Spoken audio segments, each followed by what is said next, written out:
Hello everyone, welcome to my channel Thought Knot and I am Bindu Joshi, a clinical psychologist. आज की ये video specially youths के लिए dedicated है। जब से हम सभ्य समाज के बारे में बात करते हैं, सुनते हैं, समझते हैं, तब से हम लोग लगातार देखते हैं कि हर व्यक्ति अपनी personal as well as professional growth के लिए काम कर रहा होता है। बावजूद इसके हम इतना अथक प्रयास करते हैं, कुछ व्यक्ति एक्स्ट्राऑर्डिनरी बन जाते हैं, कुछ ऑर्डिनरी रह जाते हैं और कुछ लो परफॉर्मर्स हो जाते हैं। तो वो ऐसे कौन सी चीज़ है जो हमें इन तीनों कैटेगरी में कहीं फिट कर देती है। मैं अगर बहुत बेहतर काम कर रही हूँ एक बेहतरीन साइकोलॉजिस्ट बनने के पर नहीं बन पा रही हूँ, तो डेफिनेटली वो कहीं ना कहीं मेरी पर्सनालिटी की ट्रेट्स में खामी है, ना कि एनवायरमेंटल फैक्टर्स में। कई बार एनवायरमेंटल फैक्टर्स भी इसमें रोल प्ले कर रहे होते हैं, बट मैक्सिमम इसमें पर्सनालिटी फैक्टर्स को हम इंक्लूड करते हैं। येस, डेफिनेटली आज की ये वीडियो हमारी पर्सनालिटी डेवलपमेंट के बारे में है, पर्सनालिटी इम्प्रूवमेंट के बारे में है, पर्सनल ट्रेट्स के बारे में है।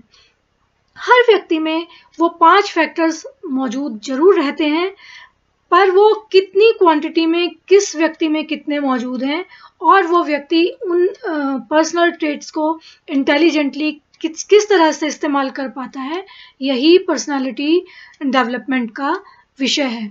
हम पर्सनालिटी डेवलपमेंट भी जब कोर्सेज में करवाते हैं तो डेफिनेटली इन 5 फैक्टर को हम अलग अलग डिविजन्स में डिवाइड करते हैं, और इन 5 फैक्टर्स को भी बेसिकली हम 2 चीज़ों में डिवाइड करते हैं,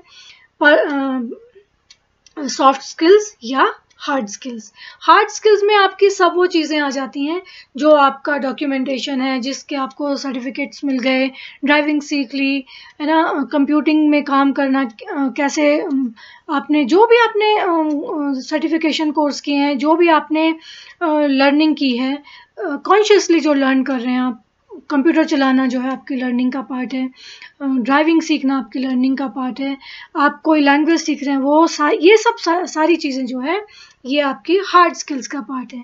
लेकिन पर्सनालिटी डेवलपमेंट में सबसे बेसिक फैक्टर जो आपकी हार्ड स्किल्स के अलावा, हार्ड स्किल्स बहुत कम रोल प्ले कर पाती हैं पर्सनालिटी डेवलपमेंट में, जितना कि कंपैरेटिवली पर्सनल फैक्टर्स के, जिनको कि हम सॉफ्ट स्किल्स कहते हैं, उन सॉफ्ट स्किल्स को हम 5 फैक्टर्स में डिवाइड करते हैं।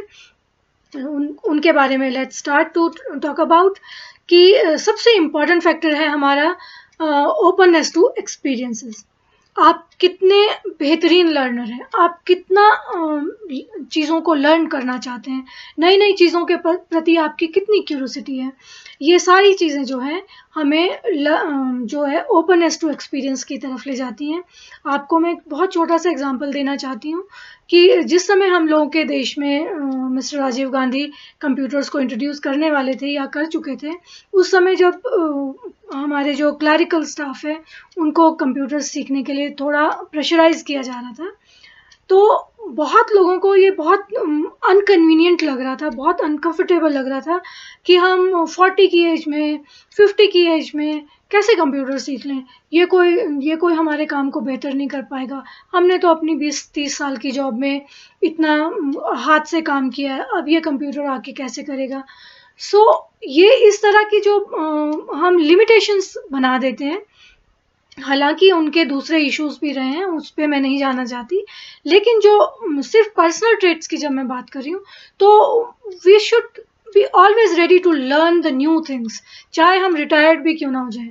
मुझे नहीं पता है कि कितने लोग रिटायरमेंट के बाद काम करना चाहते हैं, लेकिन डेफिनेटली चाहे हम रिटायर हो जाएं, चाहे हम छोटे बच्चे हैं, शुरू से लेकर अंतिम समय तक हम कुछ ना कुछ हमेशा नया कुछ ना कुछ सीख रहे होते हैं, बस हम कॉन्शियसली उसको एक्सेप्ट नहीं करते, विलिंगली हम उसको अडॉप्ट नहीं करते। हमें लगता है कि अगर हम एक्सेप्ट कर लेंगे तो दूसरों को लगेगा कि अरे इसको तो ये चीज़ आज तक आती नहीं थी, ये तो आज सीख रहा है।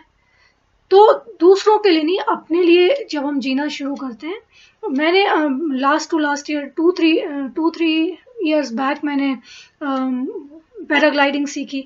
सो उस समय मैं बैकबोन से बहुत ज़्यादा क्रॉनिक सिचुएशन में थी, बावजूद इसके मुझे लगा कि अगर बहुत रिस्क भी लेना लाइफ में बहुत ज़रूरी है, अदरवाइज़ हम बहुत लिमिटेड होकर के जी नहीं सकते हैं।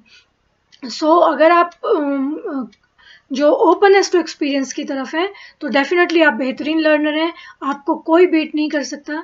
और दूसरा फैक्टर है इसी से जुड़ा हुआ एक्स्ट्रावर्जन।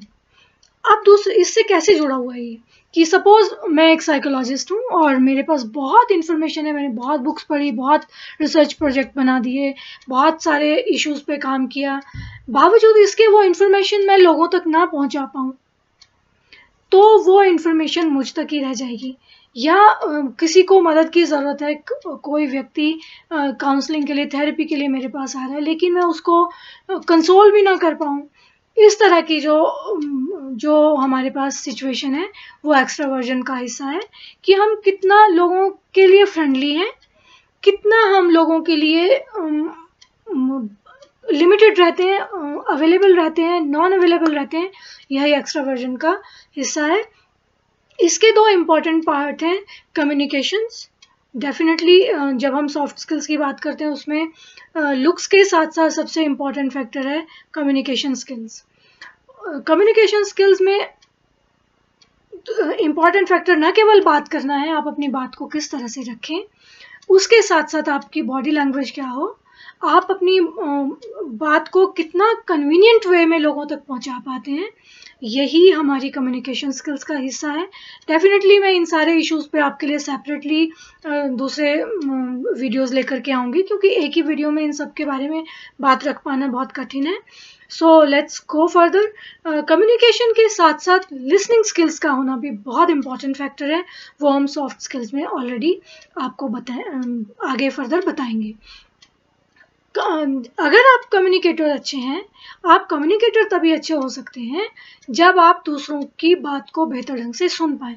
सपोज कि आप इंटरव्यू के लिए जा रहे हैं और आपको क्वेश्चन अभी पूछा ही नहीं है, आधा है और आप आधे में ही बोल पड़े, तो एक इम्पैक्ट चला जाएगा कि ये the person is not a good listener. तो वो आपकी जो आपाधापी है, जो वो आपकी जल्दबाजी है कम्युनिकेट करने की, आंसर करने की, वो आपको माइनस पॉइंट दिलाएगी। तो कम्युनिकेशन स्किल्स का होना डेफिनेटली बहुत बेहतर है। आप अपनी बात को रखें, लेकिन कब रखें और कैसे रखें और किन शब्दों में रखें, ये भी बहुत इंपॉर्टेंट फैक्टर है। Let's go further. दूसरा हमारा है कंसाइटिसनेस। इसमें हम लोग का इम्पॉर्टेंस किस इश्यू पे रहता है कि हम कितने ऑर्गेनाइज्ड हैं या कितने केयरलेस हैं। बहुत लोगों को आपने देखा होगा कि बहुत बड़ी पोजीशंस में होने के बावजूद वो बहुत केयरलेस रहते हैं, अपनी ड्रेसिंग सेंस को लेकर के भी, अपने वर्किंग डेस्क को लेकर के भी, अपनी वार्डरोब को लेकर के भी। तो अनऑर्गेनाइज्ड रहना भी हमारी पर्सनालिटी में जो है माइनस पॉइंट्स दिलाने का काम करता है। क्योंकि सपोज आपको अभी कोई मेडिकेशन चाहिए, आपको पता है कि मेरे पास है, पर जिस समय आप मांग रहे हैं मैं भूल गई हूँ कि कहाँ रखी है, या मुझे वो मिल नहीं रही है, तो एक तो वो रिलेशनशिप को ख़राब करता है, दूसरा वो डेफिनेटली ट्रस्ट को भी ब्रेक करता है। कंसाइटिसनेस से भी इम्पैक्ट होते हैं एक्चुअली। तो इस तरह का ऑर्गेनाइज्ड रहना बहुत ज़रूरी है, चाहे वो आपकी प्रोफेशनल लाइफ हो, चाहे वो आपकी पर्सनल लाइफ हो। नेक्स्ट चलते हैं हम हमारा जो है इमोशनल इंटेलिजेंट। कि सपोज आप पे कोई चिल्ला रहा है तो आप उस पर किस तरह से रिएक्ट करेंगे, उस सिचुएशन को कैसे डील करेंगे। कोई बहुत कहीं पे भयानक झगड़ा हो गया है, क्या आप वहाँ से दुम दबा के भाग जाएंगे, या आप उस सिचुएशन को डील करने की कोशिश करेंगे, या आप छोड़ देंगे कि ये इनका मैटर है, let them deal with it. तो इस तरह के जो पर्सनालिटी ट्रेट्स हैं डेफिनेटली वो आपकी पर्सनालिटी को एनहांस करते हैं और डेफिनेटली वो आपकी पर्सनालिटी को डेंट भी करते हैं।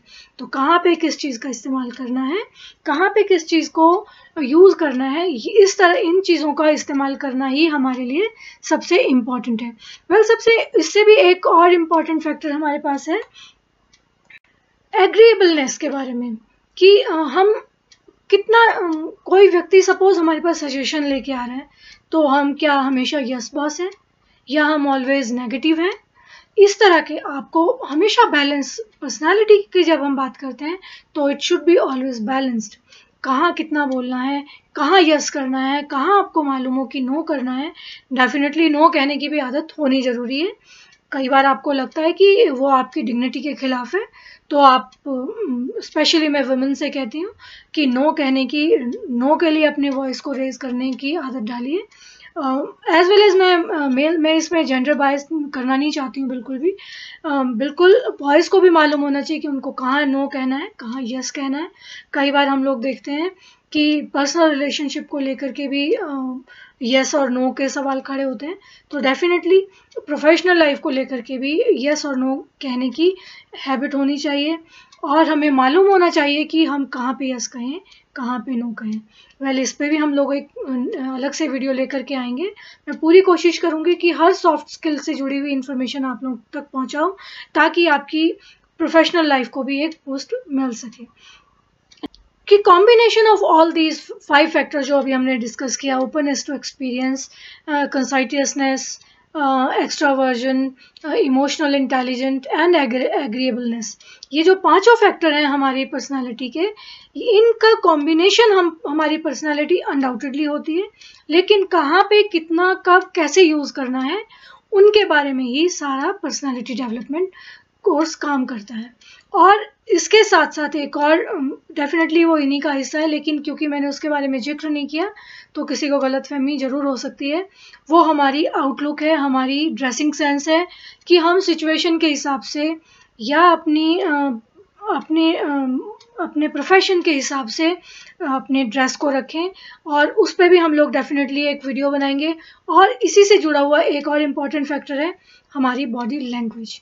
मैं पूरी कोशिश करूंगी कि कोई व्यक्ति अगर मुझे दूसरा मिल जाता है जिस पे हम लोग पर्सनालिटी ट्रेट्स को इंडिकेट करने के लिए, बॉडी लैंग्वेज को डिपिक्ट करने के लिए कुछ इन्फॉर्मेशन आप लोगों तक पहुंचा पाए, तो मैं डेफिनेटली ज़रूर कोशिश करूंगी। अदरवाइज विजुअली मैं कुछ बताने की कोशिश करूंगी कि किस तरह से आप अपनी बॉडी लैंग्वेज का इस्तेमाल कर सकते हैं। आई होप ये वीडियो आप लोगों के लिए बेनिफिशियल रहेगी। डोंट वरी, मैं बहुत सारी वीडियोस इस पे लेकर के आने वाली हूँ। जो भी पर्सनालिटी डेवलपमेंट कोर्सेज करना चाहते हैं उनके लिए काफ़ी बेनिफिशियल रहेगी, और मैं कोशिश करूँगी कि इसमें नहीं तो अगली वीडियो में मैं आप लोगों के लिए एक असेसमेंट टूल प्रोवाइड कराऊँ आपको। एक फॉर्म काइंड ऑफ, मैं एक असेसमेंट फॉर्म आपको दूँगी, ताकि आप वो भर के मुझे वापस आंसर कर सकें, ताकि मैं आप लोगों को असेस कर पाऊँ कि आप में किस टूल को, किस फैक्टर को इम्प्रूव करने के लिए काम करने की ज़रूरत है। Till then, bye bye, have nice time.